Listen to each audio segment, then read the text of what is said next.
नमस्कार, मैं सुमित आपका स्वागत करता हूं स्टूडेंट फेयर अकाउंटिंग सॉल्यूशंस में। दोस्तों, आज की वीडियो में हम देखेंगे कि अगर आपका वाटर पार्क है, एक अम्यूजमेंट पार्क है मान लीजिए, और वहां पर आप बहुत सारे चीजों को रेंटल पे देते हैं। जैसे मान लीजिए आपने टी शर्ट दिया, बरमूडा दिया, गॉगल्स दिए, ये सब आप क्या करते हो, उनको देते हो, अपने जो कस्टमर्स आ रहे हैं उनको रेंट पे देते हो, और फिर जब वो वापस जाते हैं आपको वापस कर देते हैं। तो इस दौरान क्या होता है ना, बहुत सारे आपके आइटम छूट जाते हैं कोई एंट्री करना। ठीक है। तो इस वीडियो में हम सिर्फ और सिर्फ वो बताएंगे कि आप अगर ऐसे कुछ डिस्क्रिपेंसी आती है उसमें, तो उस रिपोर्ट को कैसे देखें, है ना। नॉर्मल आप इशू कैसे करते हो, रिफंड कैसे लेते हो, इस पार्ट के ऊपर हम डिस्कस इस वीडियो में नहीं करने वाले हैं। यहाँ पर हम सिंपली डिस्कस करेंगे कि जो इनवर्ड और आउटवर्ड का मूवमेंट हुआ आपके रेंटल्स आइटम का, उस पर्टिकुलर में कहाँ पर डिफरेंस आ रही है, या कौन सा आपने रिकॉर्ड करना छोड़ दिया, हम वो चीज डिस्कस करने वाले हैं। तो देखिए, यहाँ पर आपको फेवरेट मेन्यू में हमने दो ऑप्शन ऐड करके दिए हैं। एक है आपका डिटेल स्टॉक मूवमेंट, दूसरा है आपका sales return with original invoice. तो आप सबसे पहले क्या करेंगे, डिटेल्ड स्टॉक मूवमेंट में जाएंगे। यहाँ पर आपको ऑल आइटम करना है, या फिर जो आपका ग्रुप रहेगा आप उसमें डाल सकते हो। मैं फिलहाल ऑल आइटम करके दिखा रहा हूँ, और आगे चल के उसको मैं फिल्टर कर दूंगा। यहाँ पर आपको एक ऑप्शन दिखेगा डिफरेंस रिपोर्ट का। यहाँ पर आप डिफरेंस रिपोर्ट को सिलेक्ट करेंगे। उसके बाद यहाँ पर आप लॉकर आइटम यूज करेंगे। आप डेट का रेंज दे देंगे कि आपको कितनी तारीख का डेटा देखना है। तो यहाँ पर एग्जांपल के लिए मैं 24 मई का डेट दे रहा हूँ। ये देकर आप इसको एंटर एंटर कर देंगे, या फिर F2 मार के एग्जीक्यूट कर देंगे। तो आप देखेंगे जब हमने ये रिपोर्ट को रन किया, यहाँ पर बिजी लोड लेगा उस रिपोर्ट को, और आपके सामने लाकर रख देगा सारे के सारे आइटम। तो यहाँ पर इसने क्या किया, सारे आइटम लाकर आपको यहाँ पर एक रिपोर्ट बना के दे दी। तो आपको क्या करना है, सिंपली यहाँ पर जो डिफरेंस क्वांटिटी का एक कॉलम आपको दिख रहा है लास्ट में, आप सिर्फ उसके ऊपर क्लिक कर दीजिएगा। आप जैसे ही इसके ऊपर क्लिक करेंगे, आप देखेंगे कि स्टार्टिंग में जिन जिन आइटम में डिफरेंसेस आया है वो यहाँ पर आ जाएगा। अब ये डिफरेंसेस क्या है जरा समझ लेते हैं। आप गौर से देखिए, पहले आपको मैं जहाँ डिफरेंस नहीं है उसको बता देता हूँ। आप इस आइटम को देखिए। ठीक है, जैसे ये अपना है for example CF without slips. ठीक है।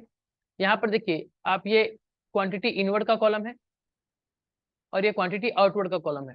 ठीक है।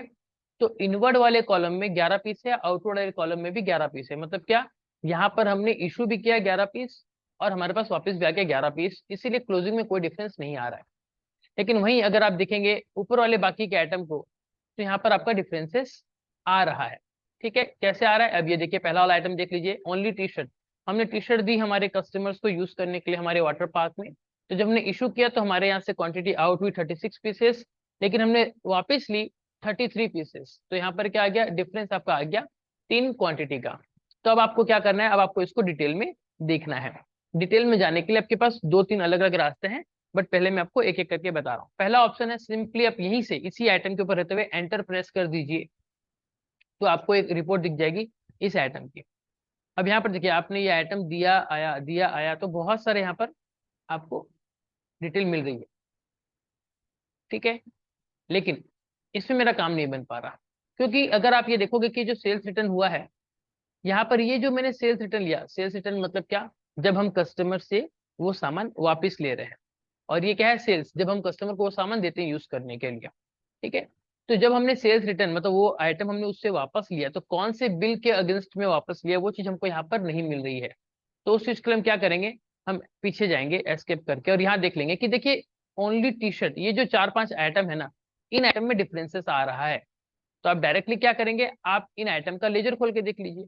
तो हम क्या करेंगे, फॉर एग्जाम्पल जैसे आपको दिखाता हूँ मैं, लॉकर 81 में डिफरेंस आ रहा है एक क्वांटिटी का, तो मैं इसको इंडिविजुअली खोल के देखना चाहूंगा कि कौन सा कहाँ पर गड़बड़ हुआ है।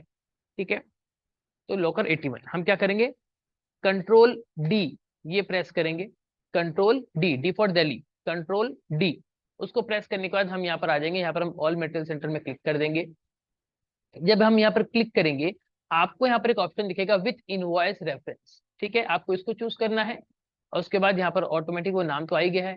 तो आप यहाँ पर डेट का रेंज दे दोगे, मैंने दे दिया डेट का रेंज 24/5 से, सॉरी गलती हो गया यहाँ पर कुछ, 24/5 से 24/5, ये मैंने डेट का रेंज दे दिया, और फिर मैंने इसको ओपन कर दिया।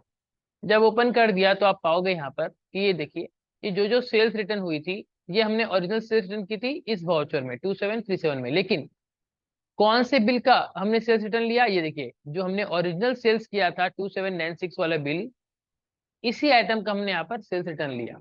अब आपको देखना है तो आप ये देखिए, इसको मैं थोड़ा सा वाइड कर देता हूँ। तो ये देखिए ये हमारा 2796 वाला बिल, तो आप नीचे आके देख सकते हैं 2796 वाला बिल, ये देखिए 2796। गौर से देखिए ये जो 2796 वाला बिल है, यहाँ पर हमने दिया कितना उनको, 3 पीस, है ना, हमने कस्टमर को दिया यूज करने के लिए 3 पीस। और यही वाला 2796 कब एडजस्ट हुआ है, ये देखिए यहाँ पर ये एडजस्ट हो गया और हमने उससे 3 पीस वापस ले लिया। तो यहाँ पर आप देख पाओगे कि आपका हर एक एक बिल जो आपने ओरिजिनल दिया था, ये जो ओरिजिनल इनवॉइस का कॉलम देख रहे हैं, यहाँ पर आपको जो ओरिजिनली आपने जब कस्टमर को इश्यू किया था उस समय आपका जो इनवॉइस का नंबर बना था उसका रेफरेंस आपको देखने मिलेगा। और उसके बगल में यहाँ पर जो वाउचर नंबर आप देख रहे हैं, ये है आपका सेल्स रिटर्न का वाउचर, उसका नंबर। यहाँ से आप क्रॉस चेक कर सकते हो कि कहाँ पर आपका कुछ छूटा है या कुछ गलती होने की चांसेस है। अब ये एक अलग नंबर दिख रहा है 2750, यहाँ पर दिख रहा है सेल्स रिटर्न वाला का ओरिजिनल नंबर भी और वाउचर नंबर भी। तो इसका मतलब क्या है कि जब आपने ये सेल्स रिटर्न करी 2750 वाली, तो यहाँ पर आपने ओरिजिनल बिल का रेफरेंस नहीं बताया है, तो हो सकता है इसके अंदर वो गलती हो। तो इस तरीके से आप अपने रिपोर्ट को चेक कर सकते हो कि कौन से बिल का माल हमने वापस मंगा लिया है और कौन सा नहीं मंगाया। उम्मीद करता हूँ ये वीडियो आपको बहुत यूजफुल रही होगी। ऐसे ही वीडियो के लिए आप हमारे चैनल को सब्सक्राइब कर सकते हैं। मिलते हैं अगली वीडियो में, तब तक जय हिंद, वंदे मातरम।